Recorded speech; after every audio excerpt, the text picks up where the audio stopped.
Rafa was saying that if you asked him in 2005 about where he'd be in 2017, he said, I'd probably be on my fishing boat in Mallorca. If I had asked you 12 years ago where you thought you'd be at 12 years later, what would you have thought? I would have always said, like, I hope I'm still be playing, but if not, I hope I have a nice family. So yeah, probably somewhat similar. Yet I always had longevity written all over my career, that when I became world number one back in 2004, that my goal was to hopefully play for long, because I had the chance to play against Agassi, who played until he was 35, 36. And I really appreciate the fact that he stuck around. And I thought if I could do the same, it would actually make me very happy. Was there a point, Roger, where it sunk in after Wimbledon of what you accomplished the first 6-7 months? Yes, it did. We didn't. Sometimes we had to go back and say, like, this was to Australia, or this was to Indian Wells in Miami, and cheers, this is to Wimbledon. And then we thought, okay, no, let's go back to Australia again, because we haven't had enough time to celebrate Australia and so forth. So it's been a magical year. And I think because everything happened so quickly, and all the matches were best, 3 sets in Wimbledon, it didn't feel like it was the epic battle that I had in Australia. So it had a totally different taste, but maybe even a deeper happiness winning Wimbledon and writing history there at the tournament. That means so much to me. God, what a 6 months it's been. I hope I can keep it up, even though I don't think so, but we'll see what happens. Why not? Just because it's just... It was just too good, so it's just not realistic to think that way. But I'll try everything to still keep on playing good tennis for the rest of the season. But I'll probably, I don't know, even though I should be feeling better the second part of the season, but the first part has been so good that it's just going to be really hard to top. We've had Polanski and Shapovalov come in here, and they remembered hitting with you just when they were young kids. Is that something that you've wanted to do, is take some young junior kids along the way on your different stops on tour and kind of hit with them? Yeah, I've always enjoyed practicing with younger guys that come up, and if they have questions, I'm always happy to help them out and give them some piece of advice, or you have a lot of questions in your head when you're a teenager and you're on tour for the first time.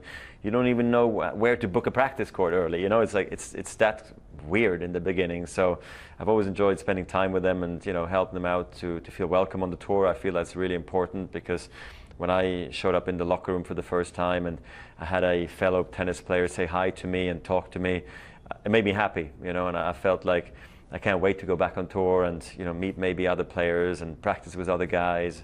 And so when I hear that they actually enjoyed hitting with me back in the day, and today when we see each other, we always have a chat or we talk and see that they actually made it on tour, it's actually really, really nice. When this is all done and you think back of your rivalry with Rafa, what do you think will stand out the most of what this run has been? It's been fierce but friendly, and we're like fire and ice, and we're just like lefty righty. It's just everything's different, it seems like, yet probably in some ways we're similar. And then obviously the 2 matches that stand out for me are probably the Wimbledon finals in 2008, or I think it was 2008, and then the Australian Open finals this year. And a lot of them have been hard fought and epic and nice, and I think we brought a lot to the game. So I hope that people look back and think that was a cool rivalry. It was either in GQ or Esquire, I can't remember which, that you said, I know that I'm done when it's time to pack my bags and load up the car, and I just don't want to do it anymore.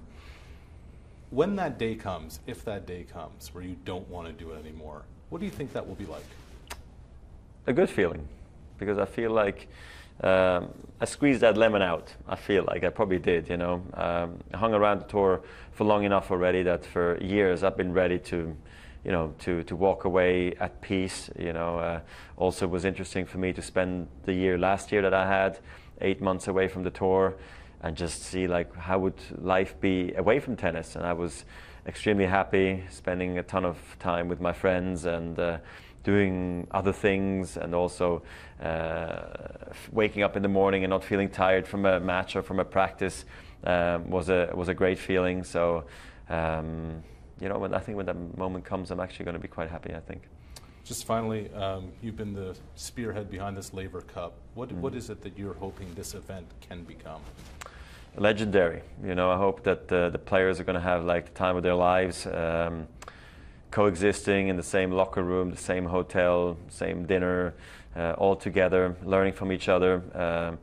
You know, showing respect to the older generation of Bjorn Borg, John McEnroe, and then obviously Rod Laver, for who we're playing in this Cup for, and then introducing a new wave of younger talent into the Laver Cup by, you know, the picks of the captain.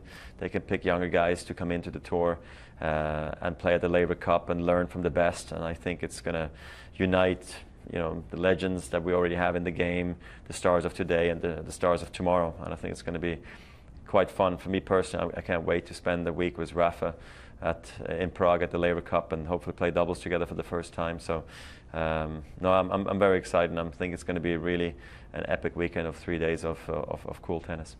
Fire and ice playing doubles, not yeah, bad. Should be a good combination.